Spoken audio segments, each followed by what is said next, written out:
What is going on, everybody? Welcome back to the channel. I am your host, Slackerz, bringing you guys our next matchup in the Ultimate Smash Bros. DLC tournament. So, here's what we got going on. In case you didn't know, if you're new, welcome. You're more than welcome to participate, obviously, because anybody's welcome to participate. But basically, what we have going on here is a tournament that's just for fun. Keep that in mind. Keep it in mind. It's just for fun, all right?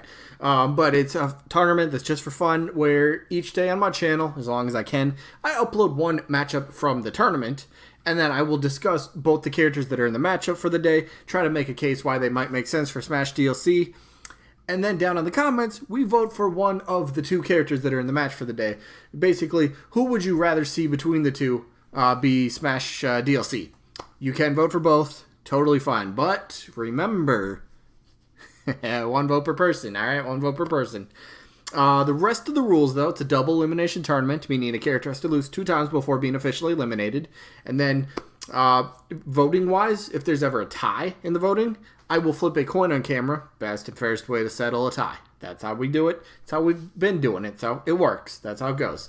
And voting-wise for each matchup will only last for 1 week. That way, the tournament will just keep going. We just keep getting results. The matches will keep progressing. And, yeah, we go till there's a winner.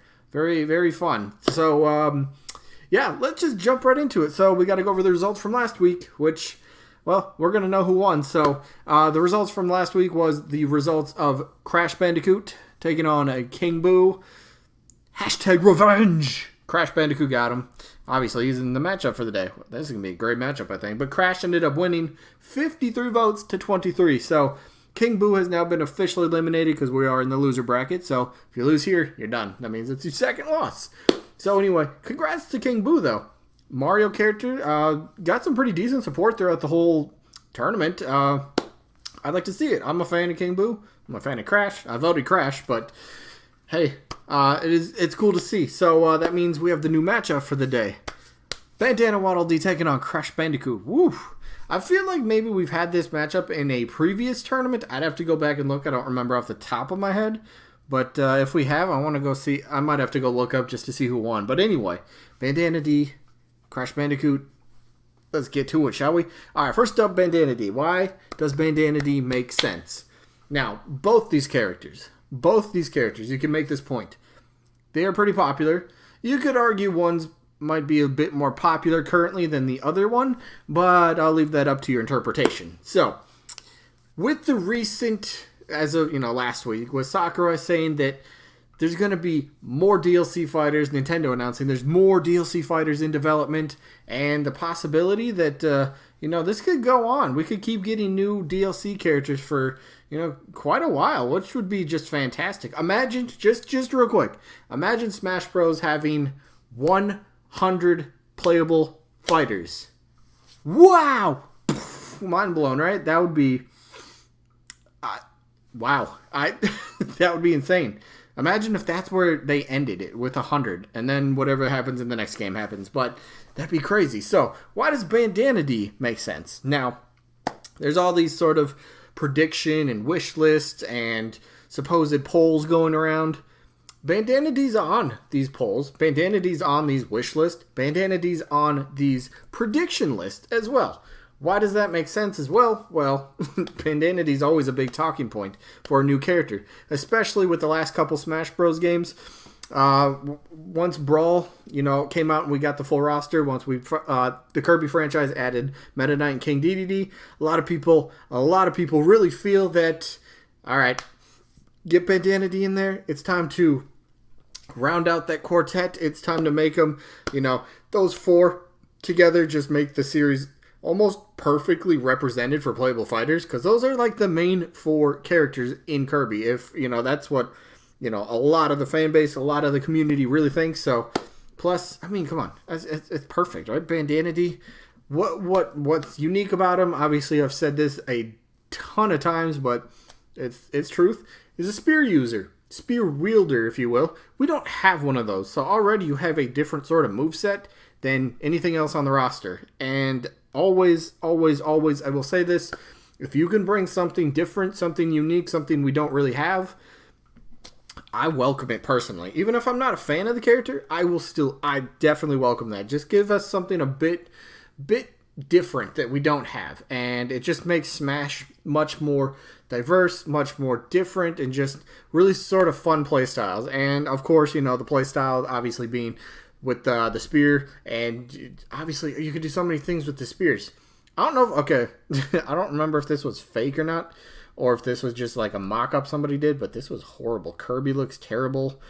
Let's see, where was it? Cloud looked absolutely terrible because it's the older version. I don't know why I'm talking about this. It's not even real. Yeah, but anyway, Bandana Dee just checks a lot of boxes. Very popular, very talked about amongst the Smash community.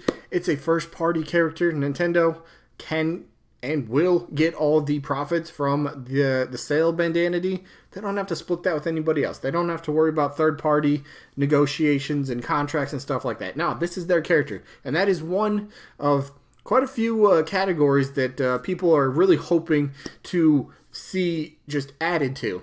Whether it's first-party characters, whether it's females, whether it's villains. Those are like the big three categories that people want to see a new character in. Again, this is a Nintendo All-Star game after all, with, now quite a bit of third-party characters. I'm not knocking third-party. I love the third parties, but still, I mean, yeah, you have a ton of first parties already in here, but there's no harm in throwing another first-party character in there. You're still sitting on quite a bit of characters that truly deserve it. Bandana Dee being one of them, honestly. And, yeah, maybe it happens. I just realized Sonic is Shadow. Yeah, this was horrible. I don't know where I got this.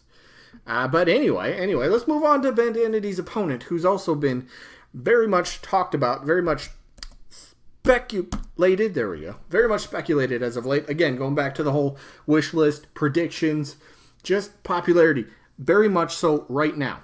With the announcement again of Nintendo saying more DLC characters. And they kind of seem like they're hinting at they're going to be focusing on, trying to get new worlds in Smash Bros. Again, not every new character has to be from a new world. They didn't say that will be the case. It's just there's the opportunity to bring new worlds together. Doesn't mean it has to be a new world. Keep that in mind. So first party from, Kirby series, that could still happen. But Crash is a new world that's not represented in Smash, first of all. Third party, it's a character that is so heavily speculated on right now. Look anywhere. Look everywhere. Look whatever. People want Crash across multiple regions. The video I posted yesterday, Crash wasn't on that one, but he wasn't in Japan's region, but he's on US's region and Europe. People want this character. Maybe it's just they like the character. Maybe they like the history he has. Maybe it's the finally getting Mario versus Crash, the Nintendo versus Sony thing to finally happen. Whatever it might be, there's just so... I mean, style-wise, he's even got the cartoonishy sort of style to his character, which is absolutely phenomenal. It just fits very well with Smash. So going back to my point here with the wish list and predictions, if Nintendo is really trying to focus a bit more on fan-specific requests, the more popular request, Crash has to be up there in terms of one of the most likely candidates. By no means is anybody a lock. All right, I will never say anybody's a lock, but he's got to be at the almost the tippity top of the scale of the chart for requests that Nintendo has to take seriously. I think if they're really going to go for fan characters that are requested, his name is obviously in contention. Again, from Activision, some people don't like Activision. Different topic. But again, from Activision as well, you got Spyro. So there could be a discussion. All right, if Activision does get one, should it be Crash? Should it be Spyro? I think, personally, I see more people saying Crash will most likely get it. Even fans of Spyro, quite a bit of them in my comment section at least, do say, hey, I'm a fan of Spyro, but I believe Crash might just be the better pick or the first pick if Activision gets a character. So either way, Crash or Spyro, if any of those got into Smash, thumbs up, buy it all around. No hesitation. That'd just be dream come true for tons of fans. I mean, Crash didn't even get in PlayStation All-Stars. Didn't even get in that. Can we get a PlayStation All-Stars 2, though? I would love to see that. Even if Crash isn't in there, I don't care. I want to see a second one. Back on topic. Crash has earned a spot in Smash Bros. gaming history from the 90s. That's kind of something Nintendo's sort of focusing on, older characters with a lot of history. And, I mean, with Terry, you had Dragon Quest that's been around for ages.